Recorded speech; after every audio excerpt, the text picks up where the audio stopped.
शिक्षण के नाम पे आपने मात्र 4 करोड़ मिली, 76 करोड़ रुपया ये जनता का था और स्टैंप ड्यूटी आपको 80 करोड़ रुपए भरनी थी, आपने मात्र 4 करोड़ रुपए भरी है। इसका भी हिसाब समय आने पे आपको देना होगा। अपने ही संस्था के नाम पे 80 करोड़ की जमीन मात्र 4 करोड़ में आपने ली, इस बात का हिसाब भी आपको देना पड़ेगा। इतनी 150 करोड़ रुपए 22 करोड़ की चीज के अंदर आपने 150 करोड़ रुपए लगाए कहां, यह आपसे जनता हिसाब पूछेगी। इनकी बातों में ना आए, कई सारे काम केवल अपना फोटो लगे, केवल अपना फोटो लगे, अपने नेता का फोटो लगे, इसके लिए अच्छे काम को भी तोड़ तोड़ के बनाया। पैसे किसी की घर की जागीर नहीं थी, आप काम तोड़ तोड़ के वापस बना दे ताकि आपका फोटो लगे। पैसा जनता का नहीं है, जनता का है, आपका नहीं है। अगर फोटो लगाने तो जेब के पैसे खर्च करो फिर फोटो लगाओ। इस बार 2.5 साल हम महापालिका में नहीं थे तो आपने अपने घर की जागीर समझ ली कि आपने बार बार इस शहर की जनता को फंसाया है। राई मोरवा में काल डिपो था, बाद में शिफ्ट किसने किया डोंगरी में? इन्होंने किया।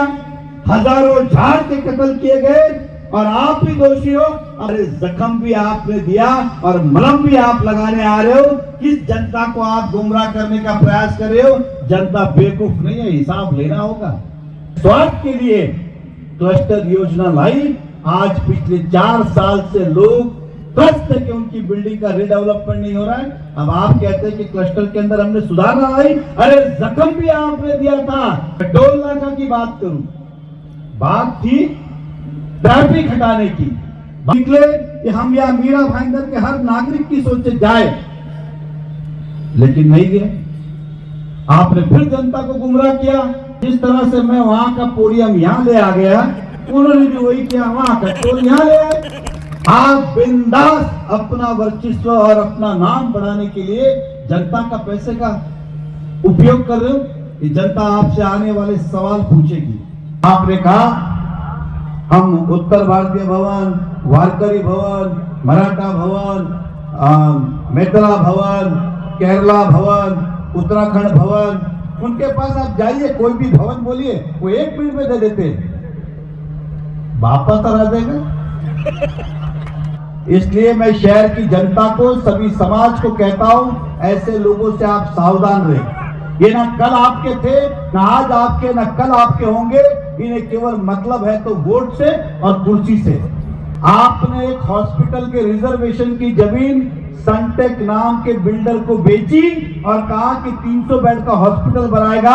हॉस्पिटल तो बना नहीं, उसने बिल्डिंग बना के फ्लैट बेचना शुरू कर दिया। कहां है जनता का हॉस्पिटल? क्योंकि वो जगह मीरा भाईंदर के नागरिकों को दी, आपने बिल्डर को दी तो दी, ऊपर से हॉस्पिटल का पता नहीं। आज 2.5 साल में पत्ता तक नहीं हिला। फिर कहा था हमने मीरा भाईंदर महानगर पालिका नहीं बनाएंगे, उसका भूमि पूजन किया, उसका भी ठिकाना नहीं। सियारगढ़ 1A मध्ये जिधर भरनी करने का परमिशन नहीं है, ये वहां पे डिपो बनाने जा रहे हैं। जहां भरने का परमिशन नहीं है वहां डिपो बनाने जा रहे।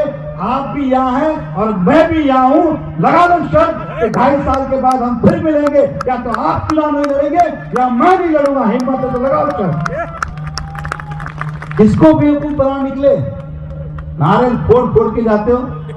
ना सनटेक हॉस्पिटल बन रहा है, ना वो बिल्डिंग बन रही है, ना ये बन रहा है। ऐसे लोगों से सावधान रहना जरूरी है, आपसे मैं कहूंगा। अपना नाम लगे, अपनी पेटी। स्कूल रिजर्वेशन के अंदर पार्क बना दिया ताकि प्लेट लगे। कॉलेज रिजर्वेशन के अंदर किसी समाज का भवन बना दिया। प्लेग्राउंड के अंदर आपने कुछ बना दिया। एक हॉस्पिटल पंडित भीमसेन जोशी रघुनालय, आपने कहते इतना निधि लाया, इतना निधि लाया, इतना निधि लाया। क्या आपको पेशेंट की अवस्था देखी नहीं की? क्या आज भी इस हॉस्पिटल को मल्टी स्पेशलिटी हॉस्पिटल आप कर सकते थे? आपने 1 रुपया भी नहीं दिया। बोला हम हवे में टैक्सी चालू करेंगे। इधर रोड का तो ठिकाना नहीं, हवे में। मैं कभी कभी सोचता हूं इंडिया में कौन सी जगह शुरू हुई कि भाईंदर में शुरू इतने जल्दी हो रहा है। कौन टैक्सी? ये बच्चों वाला खेल नहीं है क्या? मुझे पूछना है वो पॉट टैक्सी कहां है? मैं देखना चाहता हूं कैसे। कभी कभी सुबह उठ के देखता हूं, चालू तो नहीं हुई, लेकिन नहीं दिखी। ये वादा है 24 घंटे पानी आने वाले अप्रैल मई तक हम शुरू करेंगे। मुझे कई भाषण में सुना था, उन्होंने कहा कि मेहता ने रुकाया, तो कम से कम ये तो मान लो कि मेहता तुमसे पावरफुल है।